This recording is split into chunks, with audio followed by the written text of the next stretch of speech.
প্ৰত্যেকটো নিৰ্বাচনৰ পাছত প্ৰত্যেকটো নিৰ্বাচনত হাৰে আৰু অলিক কল্পনা কৰে ভূপেন বৰা ডাঙৰীয়াই। ভূপেন বৰা ডাঙৰীয়াই প্ৰথমে নিজে বিধায়ক হিচাপে নিৰ্বাচিত হৈ আহক।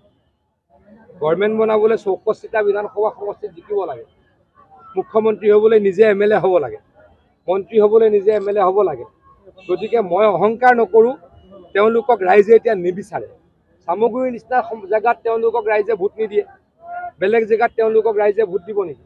তেখেতলোকৰ সভা সমিতিটোত আপোনালোকে দেখিছে মানুহ নাই, তেনে সেৰেঙা সভা সমিতি।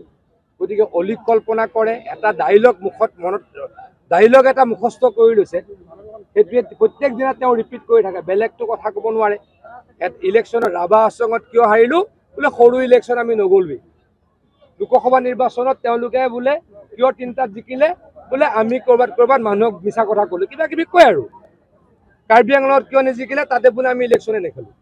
পঞ্চায়তৰ পাছত ক'ব আমি কি কৰিলোঁ বোলে আমি মানুহক ভয় ভাবুকি দিলোঁ। ইয়াত কোনো ভয় ভাবুকি দি মানুহ আনিব পাৰি? সামগুৰিত ভয় ভাবুকি দি, কাৱৈমাৰীত ভয় ভাবুকি দি কোনো মানুহক মিটিঙলৈ আনিব পাৰি নেকি? কিন্তু তেওঁলোকে এটা উত্তৰ বনাই ৰাখিছে, ভয় ভাবুকিৰে বিজেপি আৰু AGP বা UPPL ৰাভা যৌথ মঞ্চ গণশক্তি জিকিল, এটা বাক্য এটা বনাই ৰাখিছে। তাৰ পাছত আকৌ বিধানসভা নিৰ্বাচনত জিকিম বুলি কয়। চিৰিয়েলি প্ৰত্যেকটো ইলেকশ্যনত হাৰে আৰু বিধানসভা নিৰ্বাচনত জিকিম বুলি কয়। এয়া অলিক কল্পনা। তেওঁলোকক মই প্ৰথমে অনুৰোধ কৰিম, আহ্বান জনাম, মই বিনম্ৰতাৰে কৈছোঁ, প্ৰথমে বিধায়ক হৈ আহক, তাৰ পাছত কোন মুখ্যমন্ত্ৰী হ'ব, কোন চৰকাৰ বনাব, কাৰ বিৰুদ্ধে SIT গঠন কৰিব, সেইবিলাক কথা তেতিয়া আহিব। অলিক কল্পনা কৰি সপোন দেখি লাভ নাই। সামগুৰিৰ ৰাইজৰ ওচৰত মই চিৰকৃতজ্ঞ হৈ ৰ'ম।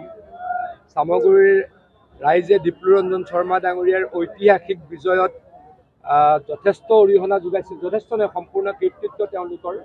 গতিকে তেওঁলোকৰ ওচৰত বিজেপি দলৰ কাৰ্যকৰ্তা হিচাপে মই চিৰকৃতজ্ঞ। আজিও আহি তেখেতলোকৰ ওচৰত কৃতজ্ঞতা প্ৰকাশ কৰিলোঁ।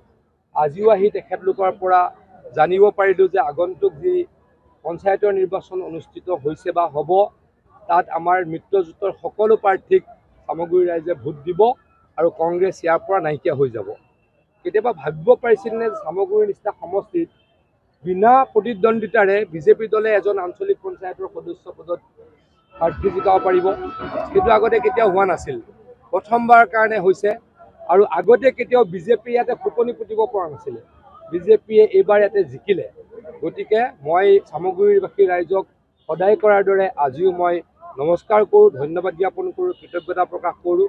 অনাগত সময়তো যিসকল ৰাষ্ট্ৰবাদী তেওঁলোকে বিজেপিৰ লগত থাকিব আৰু বিজেপিয়েও তেখেতলোকক প্ৰত্যেক দিনে সন্মান কৰিব, প্ৰত্যেক দিনাই তেখেতলোকৰ লগত থাকিব, আৰু সেইকাৰণে মই সকলোৰে ভোট বিচাৰি নমস্কাৰ কৰোঁ।